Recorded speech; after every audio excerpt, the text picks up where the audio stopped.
नमस्कार दोस्तों, आप सभी का स्वागत है हमारे YouTube चैनल कैलिब्रेशन वाला में। आज हम आपको बताने वाले हैं कि आपके मशीन को कैलिब्रेशन की जरूरत कब पड़ती है, ये आपको कैसे पता चलेगा। हम इसके बारे में आज बताने वाले हैं। जैसे ऑटो लेवल है हमारे पास, तो ऑटो लेवल में आपको कैलिब्रेशन की जरूरत कब पड़ेगी, इसी के बारे में हम बात करने वाले हैं। तो चलिए शुरू करते हैं। सबसे पहला पॉइंट जो आता है कि आपको पता चलेगा कि आपकी मशीन को कैलिब्रेशन की जरूरत कैसे पड़ रही है, कब पड़ रही है। तो सबसे पहले आप देखेंगे कि अगर आपका मशीन बाय चांस गिर के टूट जाता है या किसी भी प्रकार का मशीन में डैमेज हो जाता है, तो मशीन अगर आपकी एक बार भी गिर गई तो आपको 100% आपको कैलिब्रेशन करवाना जरूरी है। क्योंकि जैसे ही मशीन एक बार गिरती है तो अंदर का जो अलाइनमेंट होता है, जैसे कंपनसेटर है इसके अंदर, तो उसका अलाइनमेंट जो है बिगड़ जाता है, उसको आपको रिपेयर करवाना पड़ेगा।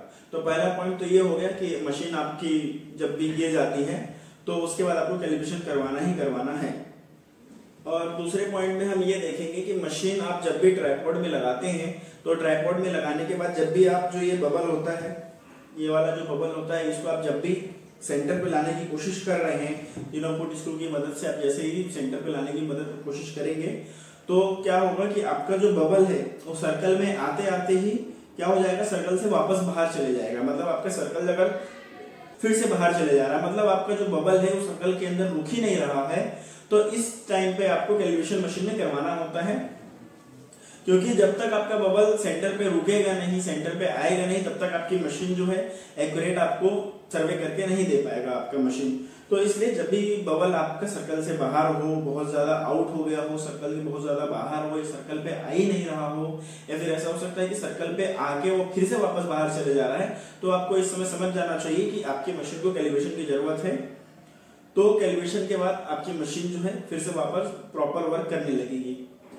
और तीसरा पॉइंट ये है कि मान के चलिए हमारा जो ये फोकसिंग नोब है, ये जैसे अभी मैं घुमा रहा हूँ, आप देख सकते हैं, ये मैं अभी घुमा रहा हूँ, तो घुमाने के बाद एक जगह पे प्रॉपर रुक जा रहा है। तो बाई चांस कुछ मशीनों में ऐसा होता है कि ये घूम ही रहा है, रुक नहीं रहा है। जैसे ये मैं घुमाया तो ये देख सकते हैं आप, यहाँ पे लॉक हो गया है। और कुछ मशीनों में ऐसा हो गया कि अगर ये लॉक नहीं हुआ, ये कंटिन्यू गोल गोल घूमे जा रहा है, बहुत देर से बहुत बार घूम रहा है गोल गोल, तो फिर आपको क्या करना पड़ेगा, इसको सर्विस सेंटर ले जाना पड़ेगा, वहां पे आपको ये रिपेयर करवाना पड़ेगा और फिर मशीन आपको कैलिब्रेट करवानी पड़ेगी। और वैसे ही जैसे हमारा है ये फाइन मोशन नोब है, जैसे हम ये घुमाएंगे तो ये घूमता है, जिस तरफ भी हम अगर इस तरफ से घुमाते हैं तो ये इस तरह से इस तरफ घूमेगा।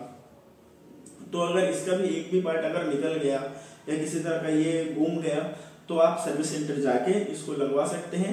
इसको लगवाने के बाद जो है आपका ये प्रॉपर काम करेगा।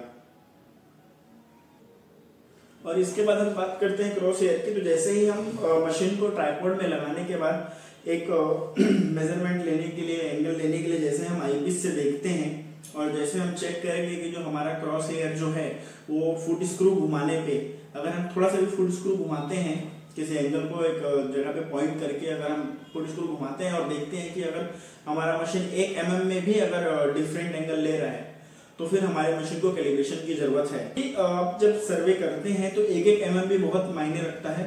और आपका मशीन अगर 1 mm का भी डिफरेंस ले रहा है तो ऑब्वियस सी बात है कि आपको कैलिब्रेशन करवाना बहुत जरूरी है, वरना आपका भी जो भी सर्वे का काम है वो पूरा बिगड़ सकता है।